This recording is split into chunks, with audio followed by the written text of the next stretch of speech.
మనం సఫరింగ్ లో నుంచి ఈ ఎన్లైటన్మెంట్ ఎలా అనేది చూసాం. దాంట్లో ఒక ప్రశ్న ఏంటంటే, ఈ బాధ అనే దానికి ఎలా మనం శరణాగతి తీసుకోవాలి అనేది. ఎందుకంటే ఇప్పుడు దాకా మీరు చెప్పింది సఫరింగ్, బాధ, లేదు కోపం, ఆతృత, ఆందోళన, ఇవన్నీ కూడా నాన్ సరెండరు. మీరు లొంగిపోయినట్టు కాదు, శరణాగతి తీసుకున్నట్టు కాదు. సో మైండ్ కంట్రోల్లో ఉంటాము అని చెప్పి అనుకో. అటువంటప్పుడు ఈ శరణాగతి అనేది మనం ఇట్లాంటి వాటికి శరణాగతి లేని వాటికి శరణాగతి ఎలా చేస్తాము అంటే, మైండ్ కంట్రోల్లో ఉన్న వాటికి మనం శరణాగతి ఎలా చేస్తాము అనేది ప్రశ్న వచ్చింది. అప్పుడు మనకేంటంటే, మీకు శరణాగతి అంటే చాలా ఏదో కన్ఫ్యూజన్ ఉన్నట్టుంది, మీరు దాన్ని ఏదో అర్థం చేసుకోవటం పొరపాటుపడుతున్నారు. కాసేపు దాన్ని పక్కన పెడదాం, దాన్ని వదిలేసిన తర్వాత నీకు బాధ అనేది ఏదైతే ఉందో, నొప్పి అనేది ఏదైతే ఉందో, అది ఉన్నప్పుడు మనం మన ఒక మానసిక స్థితి కానీ, ఆలోచన కానీ, మన బ్రెయిన్ కానీ, ఇవన్నీ కూడా నొప్పి మీదనే ఫోకస్ అయి ఉంటాయి. అంతేగాని మిగిలిన వాటిని గురించి పట్టించుకో. అటువంటప్పుడు మనకు శరణాగతి వస్తుంది. దానికి ఈ బాధ అనే దాంట్లో నుంచి తప్పుకోవాలి అనేటువంటి, బాధ అనే దాన్ని మనం అనుభవించకూడదు అనేటువంటి ఒక గట్టి నమ్మకం, లేకపోతే ఒక కోరిక అనేది మనలో ఉండాలి. అది లేకపోతే మనం ఇప్పుడు ఫీల్ అయ్యేది, మనం అనుభవించేది ఏదైతే ఉందో దాన్ని అనుభవించకూడదు అని చెప్పేది కోరుకున్నాం. దాంట్లో నుంచి మనకి ఎటువంటి తప్పించుకోవటం కానీ, మళ్ళీ దాంట్లో నుంచి పక్కకు రావటం కానీ ఉండదు. దానికి ఏం చేస్తారు, చాలా మంది రకరకాలైనటువంటి అలవాట్లకు వెళ్తారు. కొంత కషాయాలు తాగటమో, లేకపోతే పని ఎక్కువ ఆ కొంతమంది టెన్షన్ ఎక్కువ, ఒత్తిడి ఎక్కువ ఉన్నప్పుడు కొంతమంది ఎక్కువ పని చేస్తారు, లేకపోతే కొంతమంది ఎక్కువ తింటారు, లేకపోతే కోపం, ఇవన్నీ రకరకాలైనటువంటి ఇవన్నీ వస్తాయి. వీటన్నిటిలో నుంచి అవన్నీ మనం బాధ నుంచి తప్పించుకోవడానికి తాగటం, ఇట్లా రకరకాలైనటువంటి వ్యసనాల్లో మనం కూరుకుపోతాం. దాంట్లో నుంచి నువ్వు బయటికి రావాలంటే ముందు ఎమోషనల్ పెయిన్ అనేదాన్ని బయటకు తీసుకొచ్చాను. అక్కడి నుంచి నువ్వు పైగా మనం ఇంకేం చేస్తాము, వచ్చి అందరికీ మన బాధ గురించి చెప్పుకుంటాం. మన అడగని వాళ్ళకి అందరికీ మనం మన బాధ గురించి చెప్పుకుంటాం. సో దానివల్ల ఏమవుతుందంటే, మనకి ఈ బాధ అనేది, నొప్పి అనేది మనం ఏదైతే తప్పించుకోవాలనుకుంటున్నామో అది అందరికీ చెప్పి దాంట్లో ఇంకా ఎక్కువ కూరుకుపోవటం వల్ల ఏమవుతుంది, మనం ఈ ఇన్నర్ స్టేట్ కూడా, లోపల ఉన్న ఆత్మదానాన్ని కూడా మనం అదే పరిస్థితిలో తీసుకెళ్తాం. అందుకని ఎప్పుడిప్పుడు మనకి మనం చెప్పుకున్నట్టు, మనకి ఒక గదిలో మనం బంధింపబడితే తప్పించుకోవటానికి ఎన్ని రకాలుగా మనం ప్రయత్నం చేస్తాము, ఎక్కడెక్కడ అవకాశం ఉందని వెతుకుతాము. ఆ వెతకటాన్ని మనం ఈ బాధలో నుంచి బయటికి రావటం అనే దాన్ని ఆ వెతకటంతో మనం పోల్చవచ్చు అన్నమాట. ఎక్కడో ఒక అవకాశం దొరుకుద్ది మనకి, ఎక్కడో లోపల నుంచి గాలి రావటము, లేకపోతే ఒక చిన్న వెలుతురు రావటము, లేకపోతే ఎక్కడో చెక్క దొరకటము, మొత్తం అన్ని వైపులా మూసేసినా కూడా. ఇప్పుడు మనకు ఆర్ఆర్ఆర్ సినిమాలో ఆ, రామ్ చరణ్ ని కింద కోతిలో పెడతారు కదా, చూశారు కదా సినిమా? ఉం? Yes sir. చూశారు కదా. దాంట్లో ఆ, ఇది సాలిటరీ కన్ఫైన్మెంట్ అంట. ఒంటరిగానే ఒక్కడనే ఉంచటం, దానిపైన కొంచెం అన్నం వేయటానికో చూడటానికో ఒక 4 కడ్డీలు ఉంటాయి. దాన్ని, ఆ కడ్డీల్ని శారీరక బలం పెంచుకోవడానికి ఉపయోగించడం, అన్ని నొప్పుల నుంచి బయటకు రావడానికి ప్రయత్నం చేయటం, ఎన్టీఆర్ రావటం, దాంట్లో తీసుకురావడం, ఇవన్నీ మనం చూసాం. కాబట్టి ప్రతి దాంట్లో కూడా ఎక్కడో ఒక చోట మనకి బయటికి వెళ్ళడానికి అవకాశం ఉంటుంది. దాన్ని మనం బయటకు చూడాలన్నమాట. అప్పుడు ఈ మైండ్ని మనము నొప్పి అనే దాని మీద ఫోకస్ చేయటంలో నుంచి నొప్పిలో నుంచి ఆనందాన్ని పొందటం ఎలా అనేదాన్ని చూస్తాం. అది ఎలా అంటే చీకట్లో ఉన్నప్పుడు మనం వెలుతురు కోసం ఎలా తాపత్రయపడతాము ఆ విధంగా మనం దాన్ని చూడాలి. ఆ వెలుతురు వచ్చినప్పుడు మనకి మిగిలినవన్నీ ఈ చీకటి అంతా తొలగిపోతుంది. అందుకని నీ అటెన్షన్ అంతా దీని మీద పెడితే, ఈ నొప్పి మీద పెడితే మెల్లమెల్లగా బాధ సౌఖ్యం అనేది మనకు అనిపిస్తుంది. సో మనం అక్కడ మన బాడీ, మన ప్రతి సెల్, మన ప్రతి కణము మన ఒంట్లో ఉన్న ఇవన్నీ కూడా దాని మీదకి వెళ్ళిపోతాయి. మనం అలా చేసినప్పుడు ఏమవుతుంది, మనం ఆ చీకటిలోకి చిన్న జ్యోతిని, చిన్న దీపాన్ని వెలిగించి ఆ చీకటిని బాగాలే ప్రయత్నం చేస్తాం. అంటే అజ్ఞానము అనే దాని నుంచి జ్ఞానము అనే దానికి వెళ్ళటానికి కావలసినటువంటి ఒక చిన్న దీపాన్ని మనం అక్కడ వెలిగించడం జరుగుతుంది అన్నమాట. బాధలో నుంచి అది మానసికంగా కావచ్చు, శారీరకంగా కావచ్చు, ఆర్థికంగా కావచ్చు, ఏ బాధనే కావచ్చు, దాంట్లో నుంచి బయటికి రావాలి అంటే ఆ బాధలో నుంచి మనం చిన్న జ్యోతిని, వెలుతురు జ్ఞానాన్ని ఒక చిన్న దాంట్లో మొదలు పెడతాం అనమాట. ఇంకా అప్పుడు నువ్వు ఇంకా సరెండర్ గురించి నువ్వు ఆలోచించాల్సింది లేదు. ఎందుకంటే నువ్వు ఎప్పుడైతే ఆ చీకట్లో నుంచి బయటికి రావడానికి నువ్వు వెతికావు, బయటికి రావడానికి ప్రయత్నం చేస్తున్నావు అంటే దాని అర్థం నువ్వు ఈ బాహ్య ప్రపంచాన్ని, బాహ్య అవతారాన్ని, రూపాన్ని నువ్వు వదిలేసి నీ అంతర్గతమైన నీ అంతరూపాన్ని, అంతఃకరణని లేకపోతే నీ ఆత్మని నువ్వు చూడటానికి ప్రయత్నం చేస్తున్నావు నీకు తెలియకుండానే. మన చావు బతుకుల మీద వచ్చినప్పుడు ఏం చేస్తాం, ఏదో విధంగా మనం బయటపడటానికి ప్రయత్నం చేస్తాం కదా. అట్లాగే ఇక్కడ కూడా జరుగుతుంది అనమాట. అప్పుడు ఆటోమేటిక్గా నీకు తెలియకుండానే నువ్వు ఉన్న పరిస్థితులను అంగీకరించి దాంతో పాటు నీకు శరణాగతి పొందు. సో ఈ పవర్ ఇప్పుడున్న ప్రస్తుత పరిస్థితి, ఈ నవ్వు అనే దాంట్లో నుంచి మనం ఈ presence లోకి వచ్చేస్తాం. సో ఇంకెక్కడ కూడా లోపల నీ ఫోకస్ అంతా నువ్వు ఎలా బయటపడాలనే దాని మీద, నువ్వు అటెన్షన్ అంతా నువ్వు ఎలా బయటపడాలనే దాని మీదనే ఉంటుంది. కానీ నీకు ఎక్కడా కూడా ఈ దీంట్లోనే కొట్టుకుమిట్టాడటం, తిమిరంతో సమరం అంటాం కదా, అంటే ఆ చీకటితో పోరాటం, ఇవన్నీ అయిపోయి మనం బయటకు వచ్చేసాం. కాబట్టి మనకు శక్తి యుక్తులు మనం మొత్తం అంతా దాని మీద పెట్టేసి మనం బ్రతకటానికి, జీవించటానికి అవకాశం ఉన్నదాన్ని మనం చూస్తాం. సో దీనికి కాలంతో సంబంధం లేదు. కాలం అంటే మనం ఏమనుకున్నాం, భూత భవిష్యత్ వర్తమాన కాలాలు కాలం, మనం 12 గంటలు 24 గంటలు చూపించే కాలం కాదు. ఇది దీంతో సంబంధం లేదు. దాంతో తర్వాత బాధలు లేవు, నెగిటివిటీ లేదు, ఏమి లేదు. Only thing is you can survive, నువ్వు బతకగలవు అంతవరకు. ఇది నిన్న ఇక్కడ రా చూసాం మనం. ఇక్కడి నుంచి చూడాలి. చదవండి.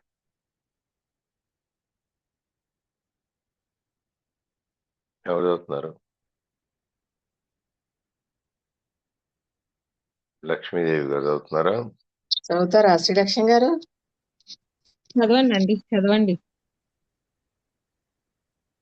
The acceptance of suffering is a journey into death, facing deep pain, allowing it to be, taking your attention into it. Is to enter death consciously. When you have died this death, you realize that there is no death and there is nothing to fear. Only the ego dies.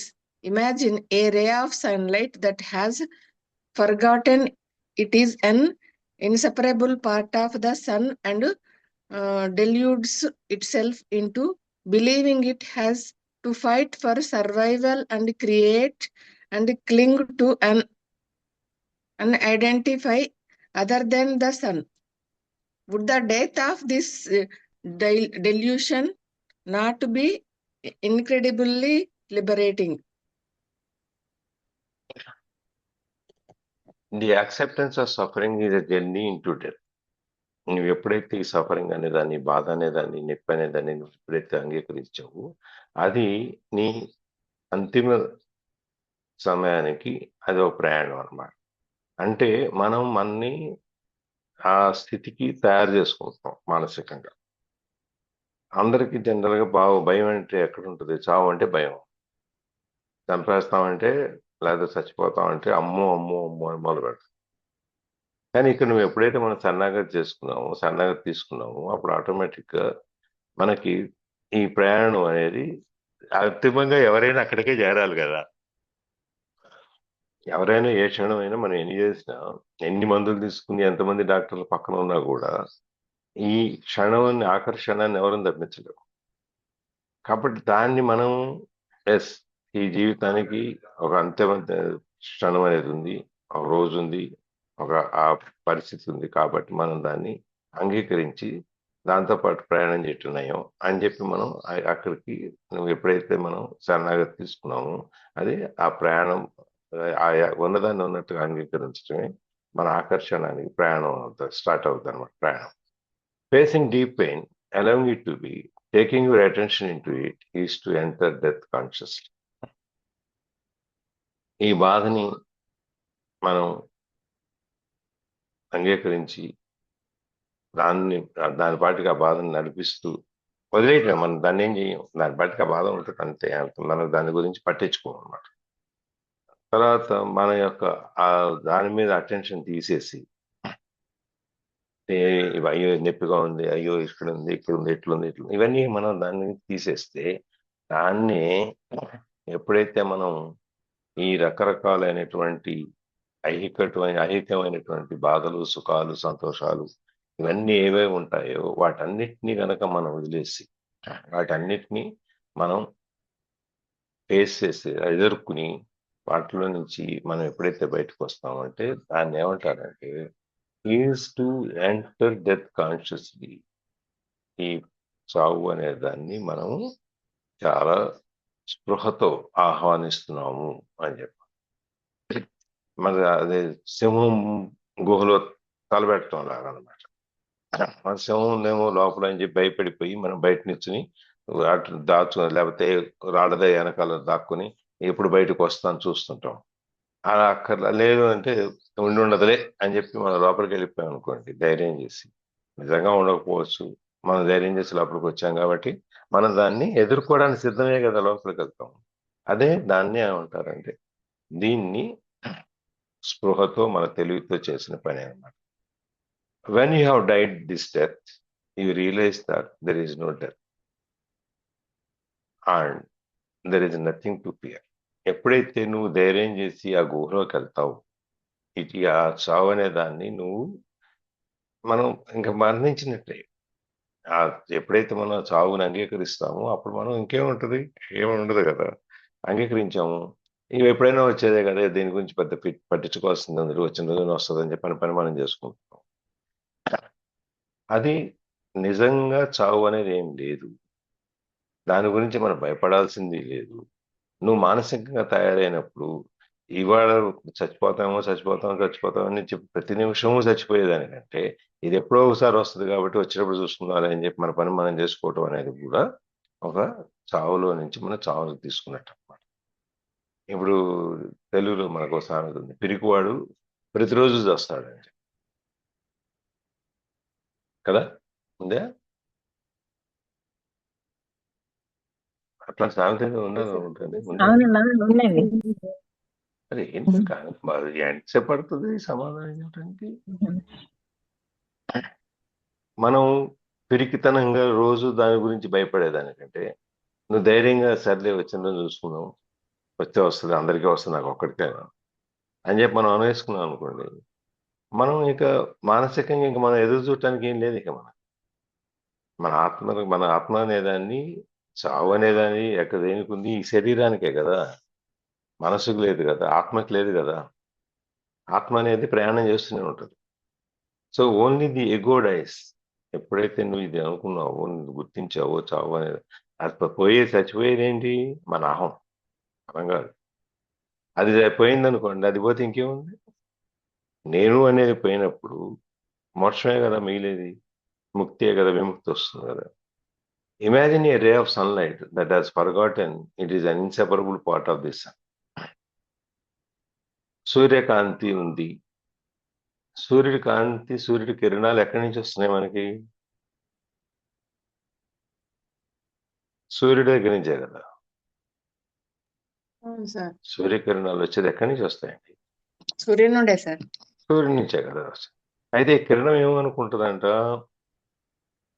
అది మర్చిపోద్దంట నేను ఈ సూర్యకాంతిలో ఒక భాగం అనేదాన్ని మర్చిపోద్దంట. మర్చిపోయి deludes itself into believing it has to fight for survival. నేను ఈ సృష్టిలో భాగాన్ని, ఈ సూర్యుడిలో నేను, ఈ కాంతిలో నేను ఒక కిరణాన్ని అని చెప్పి మర్చిపోయి, నేను ఈ కాంతితో, నేను సూర్యుడి కిరణాలతో నేను పోరాడాలి అని చెప్పి అనుకుంటున్నారు. అనుకుని ఆ జీ ఆ బతకటానికి బ్రతుకు పోరాటం అనేది చేస్తాను అనమాట. And create and cling to an identity other than this. దానికోసం అది ప్రత్యేకంగా ఒక ఆ రూపాన్ని సృష్టించుకుని దానికి వేలాడుతూ నేను సూర్యుడిలో భాగం కాదు అనుకుంటాం. అంటే మనం కూడా సృష్టిలో భాగం అయి ఉండి, సృష్టితో పాటే ఉండి మనం మర్చిపోతున్నాం మన సృష్టిలో భాగం. కాబట్టి ఈ సృష్టికి మనం ఎట్లయితే మొదలు నుంచి చివరి ఎట్లా ఉంటుందో ప్రతి వస్తు సృష్టిలో ఉన్నదానికి, మనం దాన్ని మర్చిపోయిన సృష్టి కంటే ఎక్కువ నేను దీంట్లో నుంచి బయటకు వస్తాను అని చెప్పి మనం సృష్టితో పోరాడుతాం. దాన్ని ఏమంటారంటే బొంతలో అదేంటి వెంట్రుకలు ఎతికినట్టు. అది సాగుతుంది కదా.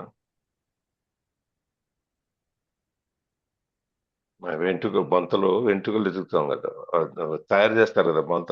అది గొంగలి గొంగలి ఆ? గొంగలి గొంగలి గొంగళిలో మనం నెత్తుక్కున్నట్టు ఉంటుంది అనమాట. అది మనం సృష్టిలోనే ఉంటూ, సృష్టిలోనే బతుకుతూ, సృష్టిలోనే చేస్తూ నేను సృష్టి వేరు నేను వేరు అని చెప్పి మనం మాట్లాడింటే కాకుండా దాన్ని నిలబెట్టుకోవడానికి మనకున్న ప్రత్యేకతనో లేకపోతే మనకున్న ఒక గుర్తింపును నిలబెట్టుకోవడానికి మనం పోరాటం చేస్తాం. Would the death of this delusion not be incredibly liberating? ఈ భావం ఏదైతే ఈ డెల్యూషన్ అంటే ఈ మాయ అనేది, భ్రాంతి అనేది ఏదైతే ఉందో దాన్ని చంపేయటం అనేది ఒక ఈ విముక్తికి ఒక అద్భుతమైన విముక్తి కాదా అనేది.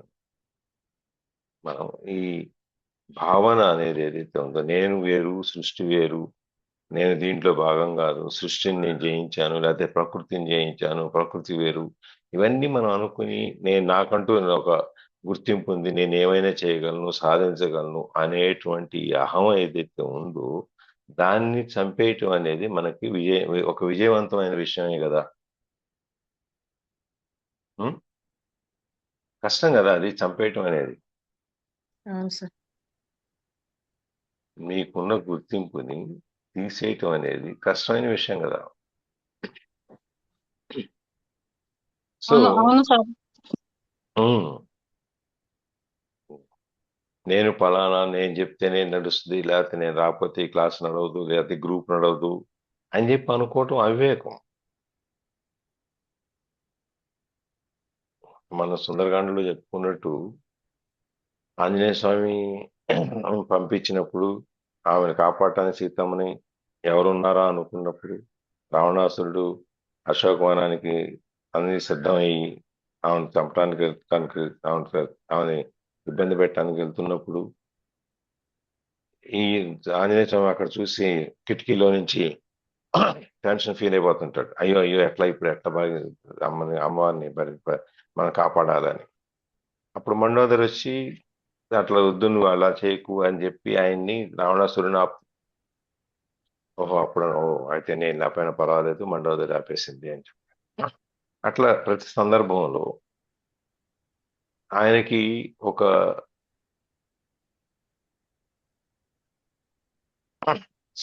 ప్రతి సందర్భం నేను లేకపోయినా ఇక్కడ ఇది జరుగుతుంది, ఇది జరుగుతుంది కాబట్టి దీనికి స్వామి ఎప్పుడో ప్రతిదానికి దానికి ఏర్పాటు చేశారు. నేను లేకపోతే జరగదు అనుకుని సుందరకాండలో ఆయన నేను లేకపోతే అమ్మవారిని కనుక్కోలేరు అనుకుని వచ్చేదంతా మన అహం. అంతా స్వామి ఆల్రెడీ అన్ని అరేంజ్ చేశారు, ఎక్కడెక్కడ ఎవరు ఉండాలో అన్ని ఏర్పాటు చేశారు. ఆయన దాని పాటుగా జరుగుతూ ఉంది. అలాగే దాంట్లో భాగంగానే ఆంజనేయ స్వామి వెళ్ళి సీతమ్మని చూసి మళ్ళీ లంకాదహనం చేసి వచ్చేసి. సో ప్రతిదీ కూడా నా వల్లనే జరిగింది. ఆయన ఆంజనేయ స్వామి అనుకున్నాడు నేను రాకపోతే ఎట్లా అని ఇప్పుడు లంకాదహనం చేయాలి. ఎలా చేయాలి అంటే మరి అప్పుడు ఆయన ఏమన్నా ఆ కెరోసిన్ గొడ్డలు అన్ని తెచ్చుకొని చుట్టుకున్నాడా కాకు దీనికి తోక్కి. అది ఆ సందర్భం అట్లా రావణాసురుడి దానికి తోక చుట్టేసి వెలిగించండి కోతులకి తోక అంటే చాలా ప్రేమ అని చెప్పి ఆటోమేటిక్గా అరేంజ్ చేస్తాం. అప్పుడు లంకాదహనం జరుగుతుంది దాంతో.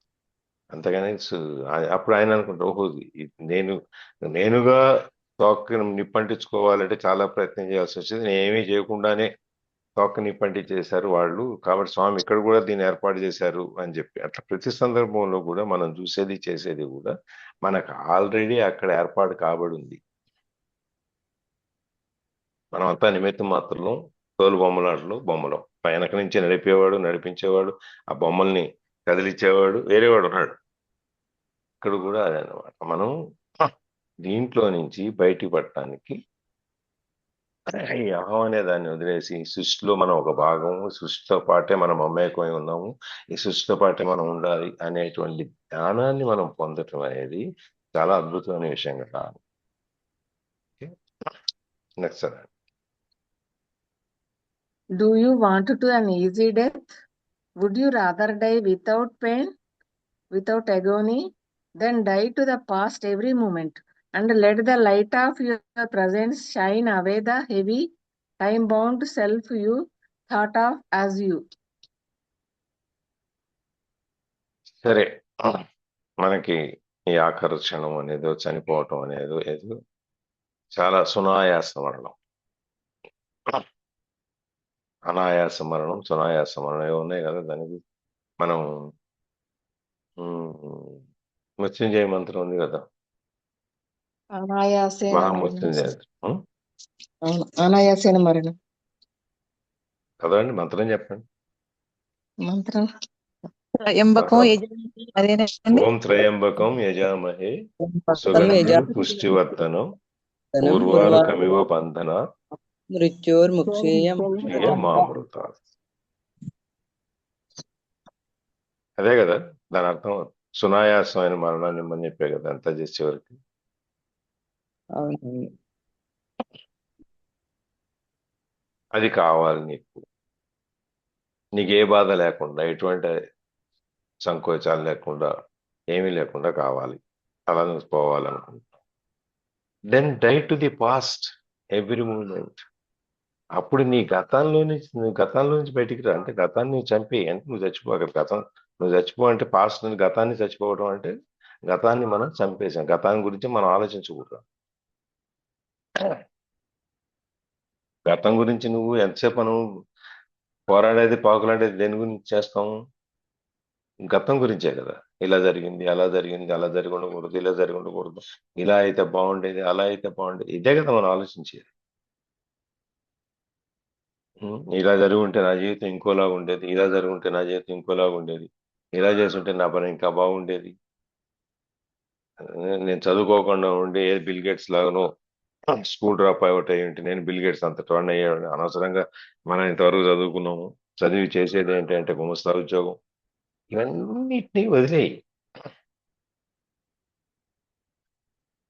అంబానీ గారిని, ధీరుభాయ్ అంబానీని ఒక ఇంటర్వ్యూలో ప్రశ్న అడిగారు. ఏమండి, ఆయన చదువుకోలేదు, పెట్రోల్ బంక్ దగ్గర నుంచి కదా వచ్చాడు ఆయన.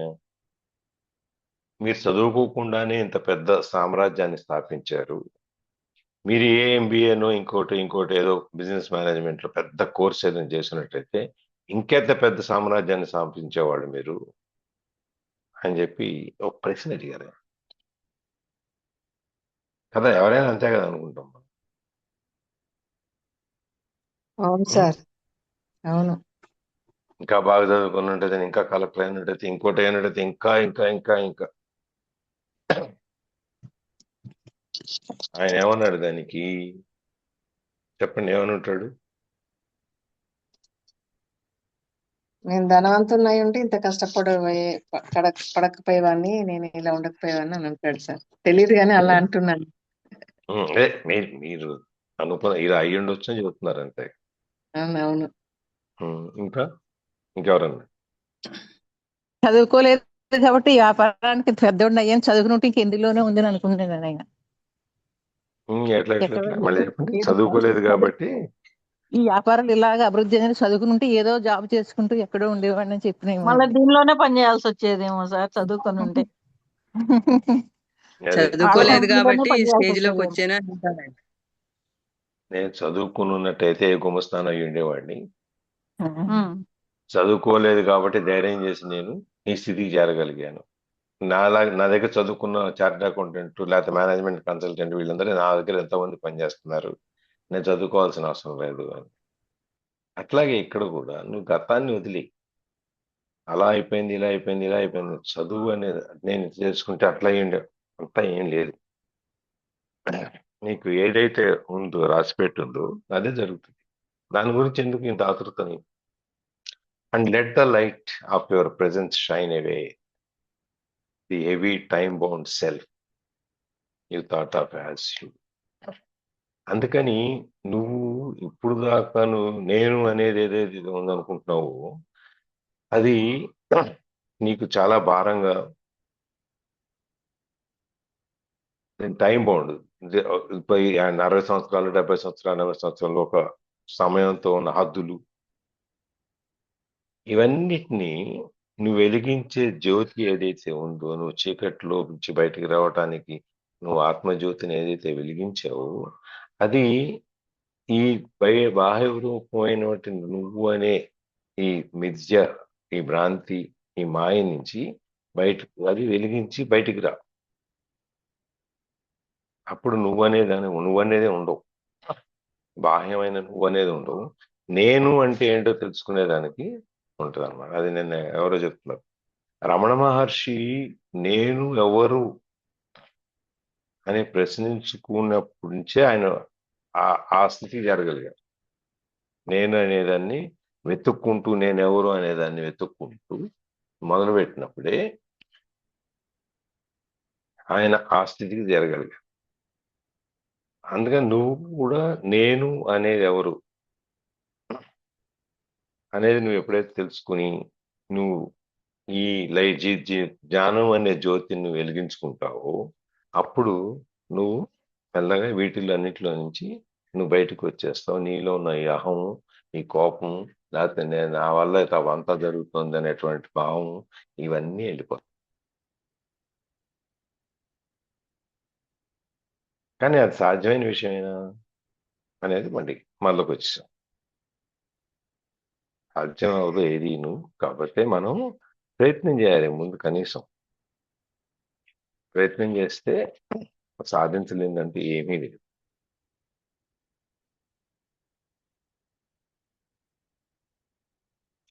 కృషితో నాస్తి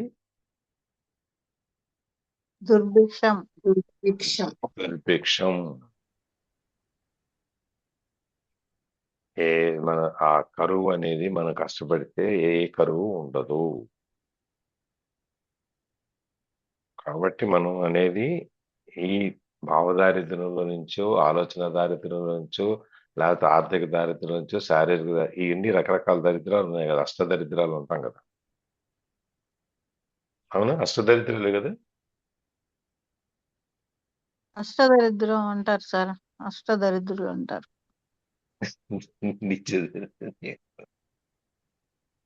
అష్టదరిద్రులు అష్టదరిద్రాలను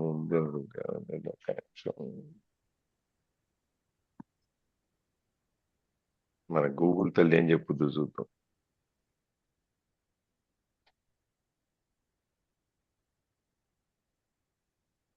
కృష్ణదేవి గారు చూస్తున్నారా?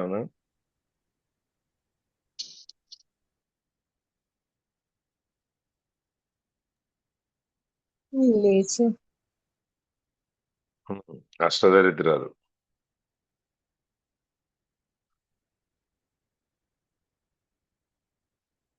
అవేంటి? ఆపత్కాల బంధు దర్శనం అంటే కష్ట సమయంలో సహాయం చేయడానికి ఒక చుట్టం కూడా రాకపోవడం, అది కూడా ఒక దరిద్రం. సరే, ఆర్థిక దరిద్రం, తిండికి కూడా లేకపోవడం, అనారోగ్యం, శ్రమ, ఒంటిపూట భోజనానికి కూడా విపరీతమైన శ్రమ చేయాల్సి రావటం. అంటే చిన్న ఒక దీన్ని తినటానికి కూడా మనం రోజంతా కష్టపడాలి. నిర్లక్ష్యం. మనం సహాయం చేసేవాళ్ళు ఎవరు లేకపోతే మన మాట వినేవాడు ఎవడు లేడు. మనం నిర్లక్ష్యం చేయటం. మన మాట వినేవాడు ఎవడు లేకపోవటం. దౌర్భాగ్యం. చినిగిన లేదా మురికి బట్టలతో ఉండాల్సి రావటం. అసహాయత. ఏమి అసహాయత అని తెలుసు కదా, ఏమి చేయలేని పరిస్థితి. సంతానలేమి. పిల్లలున్నా ఎంతున్నా డబ్బు ఎందుకున్నా అనుభవించేదానికి లేకపోతే అది ఎంత సంపాదించి మాత్రం ఏం ప్రయోజనం ఉంటుంది. అందుకనే మన పురాణాల్లో ఎక్కడ చూసినా నాకు బిడ్డను ప్రసాదించని ప్రాణం వాళ్ళు ప్రార్థన చేయటం, పూజలు చేయటం, యోగా ఇది యాగాలు చేయటం, హోమాలు చేయటం ఇవన్నీ చూసాం కదా. దశరథుడి దగ్గర నుంచి అంతకు ముందు నుంచి ప్రతి వాళ్ళు పిల్లల కోసం తాపత్రయపడ్డారు. సో అది లేకపోవటం. బంధు వియోగం. మనం వదిలేస్తే అందరూ వెళ్ళిపోతాం. మనం ఉన్నా ఏం ప్రయోజనం. ఇప్పుడు పిల్లలు ఉంటారు, వాళ్ళు పెద్దలు అయిన తర్వాత లేకపోతే ఇంకో కారణం పోటాడు వదిలేసి వెళ్ళిపోతారు. అది కూడా ఇట్లా 8 సార్ రకాలైన దరిద్రాలు సార్ ధన దరిద్రము, విద్యా దరిద్రము, సంతాన దరిద్రం, బుద్ధి దరిద్రం, వంశ దరిద్రం, శారీరక దరిద్రం, భాగ్య దరిద్రం, ధైర్య దరిద్రం. ఉమ్. ధైర్య అది దరిద్రం అంటే మనోధైర్యం పిరికితనం. లేకపోవడము. పిరికితనం. ఆ చిన్న చిన్న అది కూడా కష్టాలకి దరిద్రం. కుంగిపోవడం. భాగ్య దరిద్రం అంటేనేమో ఎంత కష్టపడినా గానీ అదృష్టం కలిసి రాకపోవడము, అన్నీ ఉన్నా గానీ అనుభవించలేకపోవడం ఒకటి. శారీరక దరిద్రము అంటే ఎప్పుడూ రోగాలు, నొప్పులు, అనారోగ్యము, ఆరోగ్యం లేకపోవడం. వంశ దరిద్రం అంటే కుటుంబంలో పేరు ప్రతిష్టలు లేకపోవడం, వంశం ఉద్ధరించే వాళ్ళు లేకపోవడం. బుద్ధి దరిద్రం అంటే మంచి చెడు తెలియకపోవడం, విచక్షణ లేకపోవడం, తెలివి తక్కువతనం. సంతాన దరిద్రం అంటే పిల్లలు లేకపోవడము, లేదా ఉన్నా వాళ్ళ వల్ల సుఖం లేకపోవడం. విద్యా దరిద్రం అంటే చదువు లేకపోవడం, జ్ఞానం లేకపోవడం, అక్షరం ముక్క కూడా రాని పరిస్థితి అంట sir.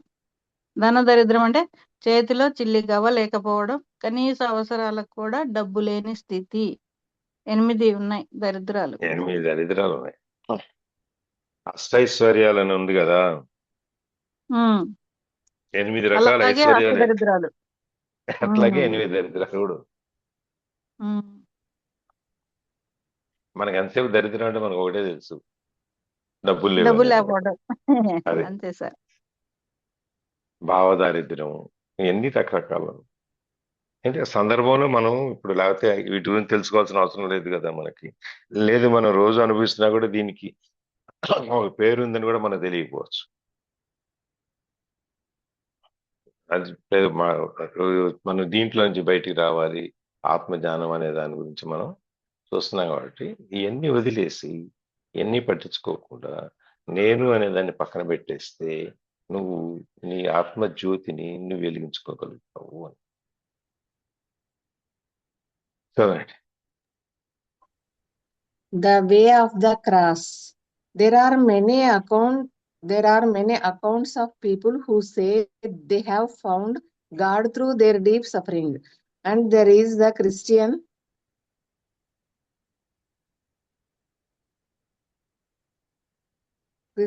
expression, the way of the cross, which I suppose points to the same thing.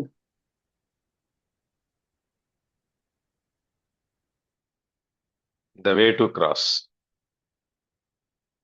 The way of the cross. Cross అంటే మనకు తెలుసు కదా, సిలువ అనేది. దానికి దారి, మార్గం ఏంటి అంటే నువ్వు నిన్ను శిక్షించుకోవటానికి, నిన్ను నువ్వు ఈ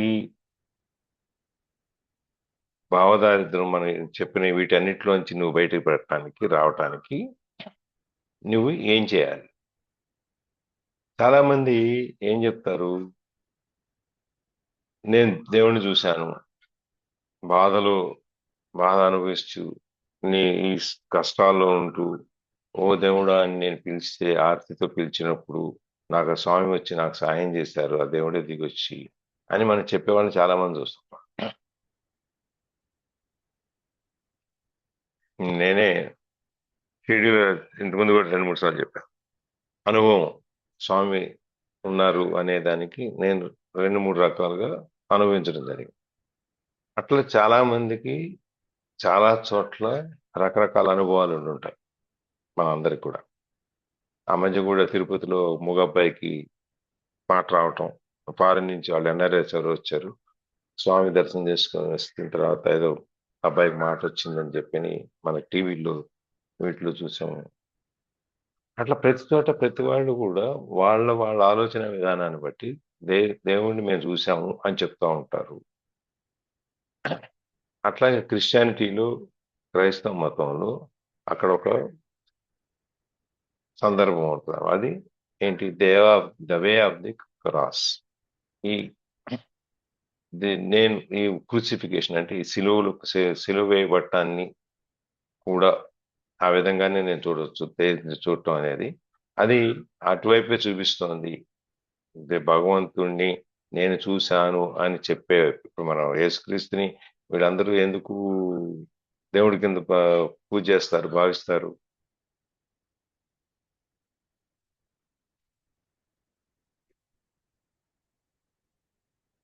ఎందుకండి?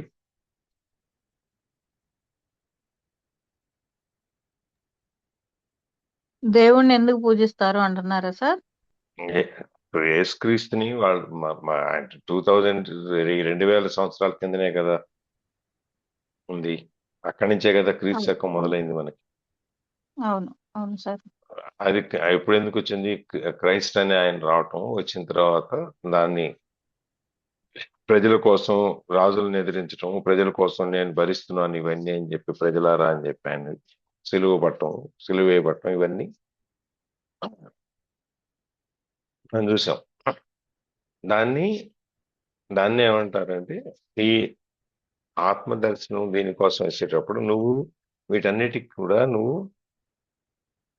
సిలువ వేసేటంటే పాత్ర వేసేయాలి అని చెప్పి. నువ్వు చాలా మంది నేను దేవుణ్ణి చూస్తాను ఎలా చెబుతారో, ఈ వే టు క్రాస్ అనేది కూడా, మనం వే ఆఫ్ ది క్రాస్ అనేది కూడా, ఈ సిలువ అనే దాన్ని వేయటం కూడా అట్లాంటిదే అని చెప్పి నేను చెప్తున్నాను అనుకుంటున్నాను అంటాడు. అంటే దానికి ఎస్ కదా. We are concerned with nothing else here. Strictly speaking, they did not find God through their suffering, because suffering implies resistance. They found God through surrender, through total acceptance of what is, into which they were forced by their intense suffering. They must have realized on some level that their pain was self-created.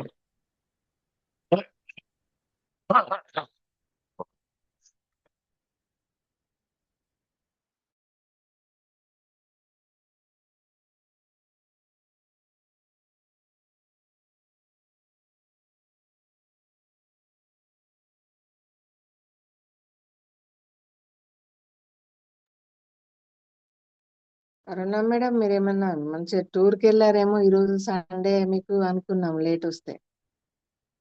నేను కొంచెం పనిలో ఉండి మర్చిపోయా మనోదర్ గారు. సరే గాని ఇప్పుడే నేను క్లాస్ వింటే ఒక డౌట్ వచ్చింది. ఇక్కడ అమెరికాలో కూడా సిలువ గుర్తు ఉండింది ఇళ్ల మీద, కానీ చర్చిలు ఉన్నాయి. మన ఇండియాలో కూడా ఉంది. యేసు ప్రభు అమెరికాలో పుట్టారా, ఇండియాలో పుట్టారా? సార్ని అడుగుదాం అనుకొని క్లాస్ మళ్ళీ డిస్టర్బెన్స్ కదా, అందుకని ఆగాను.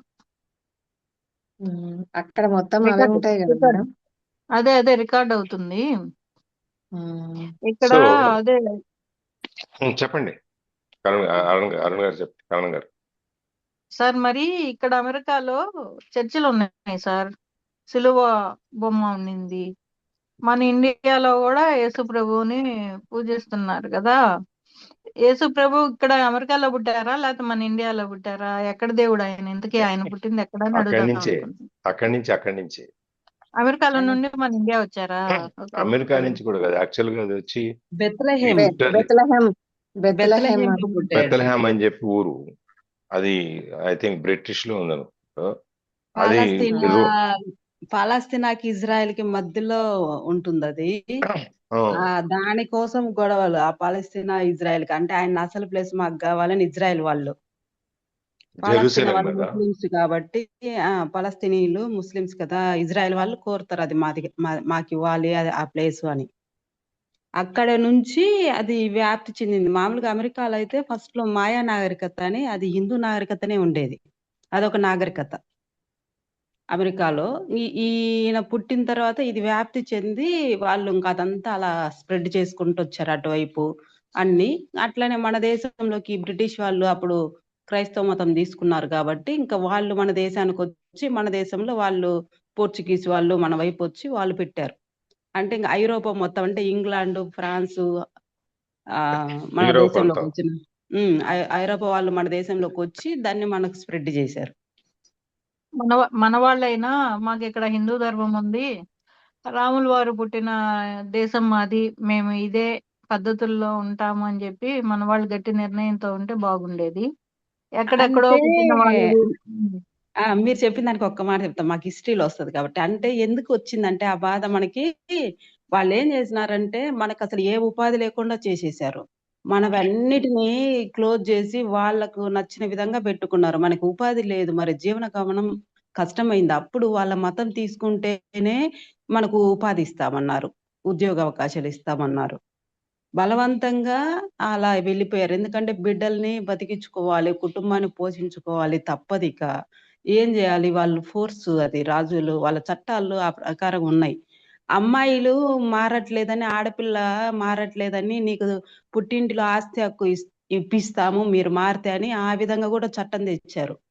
భర్తలు ఫోర్స్ చేసి వాళ్ళని మతంలోకి మార్పిచ్చారు. ఎందుకంటే వాళ్ళకి ఆస్తి వస్తుందని, భర్తలకి పుట్టింటి నుంచి ఆస్తి వస్తుందని.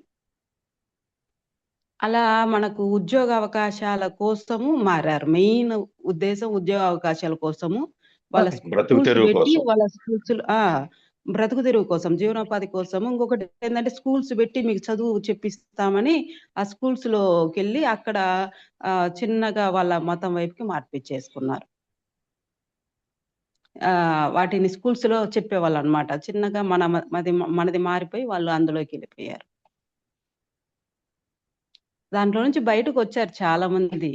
బయటికి రావడం వల్ల ఇప్పుడు కొద్దిగా మేలు. ఆయన దయానంద సరస్వతి వాళ్ళందరూ ప్రయత్నం చేసి మళ్ళీ రండి మన దాంట్లోకి, మీరు అక్కడ ఉండొద్దు అని చెప్పి పిలిచాడు. ఆయన శుద్ధి ఉద్యమం అని ఒక ఉద్యమం పెట్టి పిలిచాడు అందరినీ, మన వాళ్ళందరినీ, మీరు హిందువులు మీరు రండి అని. అందుకనే ఇప్పుడు మనము తప్పు పట్టడానికి కూడా లేదు, ఎందుకంటే వాళ్ళందరూ కూడా మన వాళ్ళే. అందుకని వాళ్ళకి ఎవరికైనా వెనక పేరు ఏమని ఉంటుందంటే హిందూ అని ఉంటుంది. వాళ్ళది ఏ కులమైనా కూడా హిందూ అని కనిపిస్తుంది మనకు సర్టిఫికేట్స్ లో. సార్ గమనించారా సార్ మీరు అది? ఉంటుంది, రిలీజియన్ అని చెప్పి రాస్తారు కదా. హిందూ అని రాసుకుంటారు.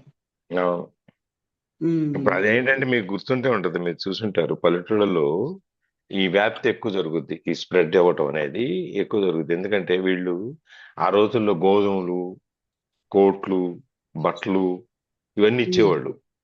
ఏది హరిజన వాళ్ళలో అట్లా ఎక్కడెక్కడైతే పేదవాళ్ళు ఉంటారో, ఎక్కడెక్కడైతే ఈ బ్రతుకు పోరాటం చేస్తుంటారు బ్రతుకు తెరువు కోసం, వాళ్ళకి ఇవన్నీ ఇచ్చి మార్చుకున్నారు. ఫ్రీగా ఇచ్చేటప్పటికి చలికి కోట్లు, పెద్ద పెద్ద కోట్లు ఉండే మాకు కూడా తెచ్చిస్తుండేవాళ్ళు పాదరీలు. ఇప్పుడు కూడా మా స్టూడెంట్స్ ఇప్పుడు కూడా ఏమంటారంటే, స్టూడెంట్స్ ఆ పండగ రాగానే మేడం వాళ్ళు ఇచ్చే కేకులకు, వాళ్ళు ఇచ్చే బాక్సులకి, వాళ్ళు ఇచ్చేటువంటి గిఫ్ట్లకే మన వాళ్ళందరూ వెళ్ళిపోతున్నారు మేడం, బాధగా ఉంది మేడం అంటారు మా స్టూడెంట్స్. అవును, ఇప్పుడు మనం మీరు ఎక్కడ చూసి చరిత్ర ఏది చూసినా కూడా ఇట్లాంటి చిన్న చిన్న వాటికి కక్కుర్తిపడి రాజ్యాలు నాశనం చేసిన సందర్భాలు మనం చూసాం చాలా వరకు. జయచంద్రుడు, పృథ్వీరాజు, ఇక్కడెందుకు వాళ్ళు మీకు ఒక చోట చెప్తాడు, థాయిలాండ్ లో వాళ్ళు మన గౌరవించరంట. అదేంటంటే మీరు ఇంత జనాభా ఉన్నారు ఆ రోజుల్లోనే, వచ్చిన ఎంతమంది ఇంగ్లీష్ వాళ్ళు అక్కడి నుంచి, సమ్ ఫ్యూ థౌజండ్స్. వాళ్ళు మిమ్మల్ని 200 సంవత్సరాలు పరిపాలిస్తే మీరు దాన్ని ఒప్పుకున్నారు. అంటే మీకు అసలు జీవం లేదు, చీము నెత్తులు ఏం లేవు మీకు. పైగా మిమ్మల్ని హింసించింది ఎవరు? మీ వాళ్ళే కదా. అక్కడ ఆర్మీ అంతా ఎవరు? ఇంగ్లీష్ ఆర్మీ అంతా ఎవరున్నారు? ఇంగ్లీష్ వాళ్ళు ఉన్నారా? మన వాళ్ళే కదా. అవును సార్, మన వాళ్ళ సపోర్ట్ ఉంది కాబట్టి అట్లా జరిగింది సార్. కాబట్టి అంతా మన వాళ్ళని హింసించడానికి మనమే కారణం. ఇంకా అటువంటిప్పుడు మీకేం ఎవరు రెస్పెక్ట్ ఇస్తారు, గౌరవం ఇస్తారు అని చెప్పి. సరే ఇక అది చరిత్ర అనుకోండి. తను ఏదో సరే ఇంకొక ఆయన ఎవరో వచ్చాడు, వచ్చి దాన్ని మనం అలా కాదు ఇలా అని చెప్పి అన్నాడు, బతకాలన్నాడు, ఏదో చేశాడు, దాన్ని స్వాతంత్రం అన్నాడు, తీసుకొచ్చాడు, చేశాడు, అయిపోయింది. సో ఇక్కడ మనం we are concern with nothing else here. ఇక్కడ మనం వేరే దేని గురించి ఆలోచించాల్సిన అవసరం లేదు. ఇక్కడ ఆలోచించాల్సింది ఏంటంటే ఎందుకు జరిగింది అనేది. ఇప్పుడు దేవుణ్ణి మేము దర్శించాము, చూసాము అనేవాళ్ళు, బాధలో నుంచి మేము చూసాము అని చెప్పే వాళ్ళ గురించి ఏం చూడాలి అంటే, strictly speaking they did not find God through there suffering, because suffering implies resistance. ఖచ్చితంగా మాట్లాడాలి అంటే వాళ్ళు భగవద్ దర్శనం అనేది నేను దేవుని చూశానని చెప్పేది ఈ బాధలో నుంచి కాదు. ఎందుకంటే బాధ అనేది మనని రెసిస్టెన్స్ ఎప్పుడు కూడా అది రానియకుండా తొక్కిపడతా ఉంటుంది. They found God through surrender. వాళ్ళు దేవుణ్ణి కనుక నిజంగా చూసుంటే అది శరణాగతి వల్లనే తప్ప బాధలో నుంచి కాదు. శరణాగతిలో అంటే ఎప్పుడు దాన్ని ఉన్నదాన్ని ఉన్నట్టుగా అంగీకరించారు. Though total acceptance of what through total acceptance of what is. నువ్వు ఉన్నదాన్ని ఉన్నట్టుగా ఈ బాధ అనేది నాకు ఉంటుంది, నేను తప్పదు అని చెప్పి నువ్వు ఎప్పుడైతే మానసికంగా దాన్ని దూరం చేసేసావో ఆటోమేటిక్గా నీకేముంటుంది, నీ కళ్ళ ముందున్న ఆ మాయా తెర వెళ్ళిపోతుంది. అది వెళ్ళిపోయినప్పుడు నీకు కనపడేది ఏంటి? భగవద్ దర్శనం, అన్ని ఆత్మదర్శనం, ఏదైనా చెప్పండి. Into which they were forced by their intense suffering. వీళ్ళు ఉన్నదాన్ని ఉన్నట్టుగా అంగీకరించి భగవంతుని చుట్టూ అనేది నువ్వు ఉన్న నువ్వు బాధతో నువ్వు ఉండటంలో ఆ బాధలో నుంచి నువ్వు బయటకు వచ్చి ఆ బాధను అనుభవిస్తూ నువ్వు దేవుణ్ణి పిలుస్తావు. దేవుణ్ణి పిలిచినప్పుడు నువ్వు దేవుణ్ణి చూడగలుగుతావు. They must have realised on some level that their pain was self created. ఏదో ఒక సందర్భంలో ఒక స్థాయిలోకి వచ్చేటప్పటికి మనకేం గుర్తొస్తుంది, ఈ బాధ అనేది మనమే సృష్టించుకున్నాం తప్ప అక్కడ ఏమీ లేదు అనేది అనిపిస్తుంది. ఇప్పుడు మనం జీవితంలో చాలా మందిని చూస్తుంటాం, చాలా రకాలుగా చూస్తుంటాం. వాళ్ళందరూ బాధ అనుభవించిన తర్వాత కొద్ది నాళ్ళకి, కొద్ది రోజులకు, సంవత్సరాలకు ఇదంతా ఏముంది, మనం చెప్పుకుంటూ బాధ ఉందనుకుంటే ఉంది, లేదనుకుంటే లేదు అనే పరిస్థితికి వచ్చేస్తాం కదా. వస్తామా? రావాలి సార్, తప్పకుండా. విసుగు పుడుతుంది, చికాకు పుట్టి దాంట్లో నుంచి మనం ఈ బాధ అనేది లేదు, పోవట్లేదు, మనం అనుకున్నాం బాధ ఉంది అనుకుంటే ఉంది, లేకపోతే లేదు. అందుకని చెప్పి మనం ఉంది అనుకుని బాధపడేది ఎందుకంటే లేదు అనుకుని ప్రశాంతంగా ఉంటే సరిపోయింది, ఇది తగ్గేది కాదు, పెట్టేది కాదు, దీని గురించి ఎందుకు ఆలోచించాలని మనమే అనుకుంటాం కదా. అనుకొని మనం దాన్ని వదిలేస్తాం. ఎప్పుడైతే నువ్వు దాన్ని అటు విధంగా మానసికంగా వదిలేసావో అప్పుడు నీకు ఈ నేను అనేది ఆత్మదర్శనం అనేది జరుగుతుంది. దాంట్లోని బాధలో నుంచి నువ్వు సెల్ఫ్ రియలైజేషన్, దీన్ని ఎలా శరణాగతి పొందుతావు అంటే ఇది దాన్ని నువ్వు తిరస్కరిస్తున్నావు. ఆ బాధ అనే దాన్ని నువ్వు ఆలోచించడానికి కానీ, అనుభవించడానికి కానీ, దాన్ని ఊహించడానికి కానీ నువ్వు ఇష్టపట్ల ఒక స్టేజ్ తర్వాత. ఆ స్టేజ్ ఎప్పుడైతే వస్తుంది అంటే మనం ఇట్లాంటప్పుడు వస్తుంది. మనకు లేదు, మనం ఇక దీన్ని వదిలేసి వర్తమానంలోకి వచ్చేసి దీని గురించి ఆలోచించటం నయం. మనం ఇది తగ్గేది కదా. ఇప్పుడు బీపీ షుగర్ ఉన్న వాళ్ళు ఉంటారు అనుకోండి, వాళ్ళు తగ్గదు కదా, అది తగ్గుతుందా? తగ్గదు సార్, జీవితాంతం తగ్గదు. మందులు వేసుకుంటూనే ఉండాలి.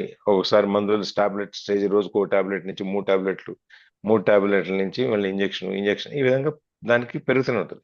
మరి అట్లా అని చెప్పి వీడు ఏమన్నా జీవితం త్యాగం చేసేస్తున్నాడా? ఏం లేదు సార్, ఇంకా మంచిగా టాబ్లెట్ వేసుకొని ఇంజెక్షన్ ఇచ్చుకొని మంచిగా తింటున్నారు ఎక్కువ. అది ఇంకో టాబ్లెట్ ఎక్కువ వేసుకుంటే పోతలే, తింటాం, ఎందుకు మానేయాలి అని చెప్పి.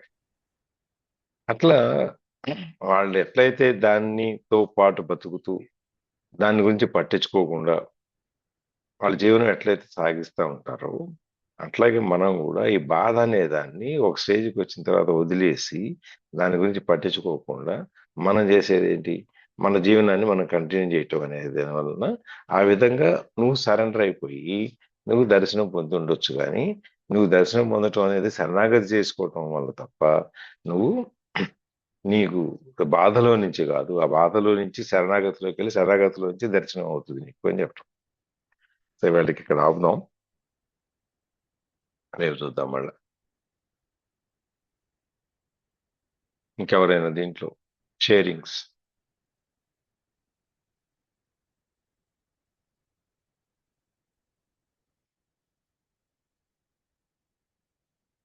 మీరు క్రిస్టియానిటీని కనుక చూస్తే ప్రపంచం మొత్తంలో అన్ని చోట్ల ఉంటుంది, ప్రతి దేశంలోనూ ఉంటుంది. లేని దేశం అంటే ఎక్కడ కనుక అవును సార్, ఎక్కువ ఉన్నది ప్రపంచంలో అంతా క్రిస్టియానిటీనే. Christianity Muslims. యేసు ప్రభువు అదృష్టవంతుడు. ఉమ్, ప్రభువు అదృష్టవంతుడు. ప్రభు అదృష్టవంతుడా? అంతే కదా సార్, అందరి మనసులతో ఎక్కువ మంది మనసు దోచుకున్నారు అంటే ప్రభు అదృష్టవంతులే కదా. ప్రభు ఆలోచన మంచిగా ఉండే మేడం, మనుషుల ఆలోచనలే మారిపోతున్నాయి. అది ఎవరు తప్పు? మన తప్పే కదా. అదే అదే.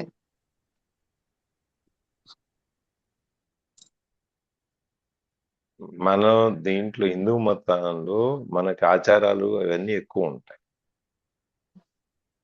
ఉంటాయి కానీ ఒత్తిడి తక్కువ ఉంటది. మా మతంలోకి మీరు రండి అని మనం లాక్కొచ్చేది తక్కువ ఉంటది. మనకి అది అభిప్రాయం మన ఉండాలి మనదే కదా ఉంటది. మేడం. మన మన మెజారిటీ అభిప్రాయం కదా, మన దగ్గరే ఉంటది మ- అంతే. మన మెజారిటీ కాబట్టి మనం దాని గురించి పట్టించుకోం. ఉమ్. ఇప్పుడు మనదే మైనారిటీలోకి వెళ్ళిపోతుంది. ఇప్పుడు అదే ఏంటి? మిగిలిన మతాలన్నీ ఎక్కువైపోతే మన మతం తగ్గిపోతూ ఉంటుంది. అవును. ఏదో అందరూ ప్రయత్నం చేస్తున్నారు అక్కడక్కడ, ఇంకా ఇది అట్లా జరగకుండా ఉండాలి అని చెప్పి. ఇది హిందూ చైతన్యం అనేసి ఇప్పుడు బాగా అన్ని చోట్ల మీటింగులు పెడుతున్నారు కదా సార్. కొంచెమన్నా అవేర్నెస్ రావాలి, ఏం తెలియకుండా ఉంటుంది అనేసి. అది ఎవరో అడిగారు మొన్న, ఎవరు వాళ్ళు బైబిల్ చేతిలో పట్టుకుని 24 గంటలకి బైబిల్ చేతిలో పట్టుకుని తిరుగుతారు, మీరు గీత చేతిలో పట్టుకుని తిరుగుతున్నారా మీరు ఏమన్నా అని చెప్పి. అవును, అన్ని ఇలాంటివే వస్తున్నాయి సార్. మీ పిల్లలకు మీరు ఏం చెప్తున్నారు? వాళ్ళు చిన్నప్పటి నుండే వాళ్ళకి నమాజ్ అది మీరు ఎంతసేపు చేపిస్తే. ఇంగ్లీష్ పుస్తకాలు చదవటం, పోటీ పరీక్షలు పైకి రావడానికి తప్ప మీ మతం గురించి, మీ పద్ధతుల గురించి, మీ రిలీజియన్ గురించి, నువ్వేం చేయాలి ఏంటి అనేది నువ్వు ఎవరికైనా నేర్పుతున్నావా ఏంటి? దానికి ఒక క్లాస్ వాళ్ళకి మదర్సాల్లో ముస్లిమ్స్ కి ఖురాన్ గురించి నేర్పుతారు, చర్చిల్లో వాళ్ళు క్రిస్టియానిటీ గురించి చెప్తారు. దానికి వాళ్ళకు ఉండే స్కూల్, ఇప్పుడు మిషనరీ స్కూల్స్ అన్ని అవే కదా, వాళ్ళు అక్కడికి వెళ్తేనే చాలా చోట్ల చూస్తున్నాం కదా మనం. నువ్వు సార్ క్రిస్టియన్ల కంటే కూడా మదర్సాలలో నేర్పుతారు చూసారా సార్, అది అది ఇంకా చాలా అది కఠినంగా ఉంటుంది, అది ఇంకా కఠినంగా అసలు. ప్రమాదకరంగా కూడా ఉంటది సార్. అవును. మరి ఇదంతా కూడా సైకిల్ లాగా ఉంటది సార్. ఎందుకంటే ఇప్పుడు ఎస్టీలని బీసీలని వాళ్ళు వీళ్ళని వాళ్ళన్నిటికి వాళ్ళకి ఉద్యోగాలు కానీ స్కాలర్షిప్లు కానీ బెనిఫిట్స్ కానీ ఎక్కువ వస్తున్నాయి. ఒక్కోసారి వాళ్ళని చూస్తుంటే మనకి అనిపించిద్ది, అబ్బా మనం కూడా ఇంకా ఆ కులంలో పుట్టాలి కావాలని మనకే అనిపిస్తుంది. ఎక్కువ పిల్లలు ఎవరినైతే కంటే ఓట్లు ఎవరికైతే ఎక్కువ ఉంటే వాళ్ళకి ప్రాధాన్యత, వాళ్ళది ప్రాబల్యం ఎక్కువైపోతుంది సార్. మనం ఏంటంటే ఒకళ్ళు చాలు, వీళ్ళు మించితే చాలని మనం అనుకుంటాం. అట్లా ఇదంతా ఆలోచిస్తా ఉంటే చాలా దూరం వెళ్ళిపోతుందా సార్ అసలు ఇది. అవును, ఇప్పుడు ఉమ్. ముస్లిమ్స్ 10 మందిని అట్లా కనేసి ఇప్పుడు మేజర్ మరి ఇప్పుడు మైనారిటీలో ఉన్నారు కదా, వాళ్ళే మేజర్ రోల్లో ఉంటారట సార్ మళ్ళీ 2050 మళ్ళీ వరకు. మనోదర్ గారు మళ్ళీ 17, 13, 14 సంవత్సరాల నుండి వాళ్ళు ముస్లిమ్స్ ఎక్కువ గవర్నమెంట్ ఉద్యోగాలు కానీ వాటి మీద ఎక్కువ డిపెండ్ అవ్వరు చూడండి. చదువులు కానీ ఎక్కువ ఉండవు వాళ్ళకి. చిన్నప్పటి నుండి ఏదో చిన్న పనులు చిన్న చేసుకుంటారు. వాటికి చిన్న కుటీర పరిశ్రమల్లోకి ఏదో పనుల్లోకి వెళ్ళిపోతారు, వెంటనే పెళ్లి చేసుకుంటారు, వెంటనే పిల్లల్ని కంటారు. మన పిల్లలకి పెళ్లి చేసే టయానికి వాళ్ళ మనవాళ్ళు మనవరాళ్ళు కూడా వచ్చేస్తారు. వాళ్ళు అంత తొందరగా అవును. అంత తొందరగా ఇదవుతుంది అనమాట. వాళ్ళు మన ఇళ్లలోనేమో 30, 32, 33 వచ్చేటప్పటికేమో ఒకళ్ళో ఇద్దరు అంతే. ఆ టయానికి ఎంతమందో అట్లా కూడా ఉంటుంది. వాడికి పెంచలేమనే బాధ లేదుగా. అస్సలు అవును, వాళ్ళ కాళ్ళ మీద వాళ్ళు వాళ్ళు ఒక నిలబడతారు. పెద్ద పిల్లోడు చిన్న పిల్లోడిని పోషిస్తుంటాడు వాళ్ళది. మనం పెంచలేమేమో అని చెప్పి మనం కొన్ని స్టేటస్ సింబల్స్ పెట్టుకుంటాం కదా, పెట్టుకొని దాని గురించి పాకులాడతాం మనం. వాడికి అయ్యే ఉండవు. వాడికి పళ్ళు అమ్మగలడు, వెహికల్ బాగు చేస్తాడు, మెకానిక్ అవుతాడు, ఏదైనా చేయగలడు వాడు. అవును. మనం మొదటి నుంచి నూరిపోస్తాం. మనం ఇది, మనం అది, మనం ఇంత, మనం అంతా అని చెప్పి. సార్ ఇట్లాగా మరీ పూలు అమ్మేవాళ్ళు ఉంటారు సార్. వాళ్ళు పెళ్లి చేసుకుంటారు, ఒకళ్ళకి 3 పిల్లలు. కొంతమంది మాకు పరిచయం అవుతుంటారు. కుటుంబం జరగట్లేదని మందు బిళ్ళలు ఖర్చని మందులు వేసుకోవడానికి మనకు అనిపిస్తుంది. ఇట్లా జరగని స్థితిలో కూడా పెళ్లి, ఇంతమంది పిల్లలు, వీళ్ళ జీవితాంతం ఎట్టుంటారని మనకు దిగులు అవుతుంది సార్. వాళ్ళకి ఏముండదు, వాళ్ళ జీవితం అట్ట వెళ్ళిపోతూనే ఉంటది. ఏందో మరి నాకు అదే అర్థం అవ్వదు. వాళ్ళకి నమ్మకం అల్లా కాపాడుతాడు మనకని చెప్పి. ఉమ్, మనకు అది అంటాం కానీ మనం నారు పోసిన వాడు నీరు పోయాడు అని చెప్పని నమ్మం మళ్ళీ దాన్ని. అవును సార్, అవును.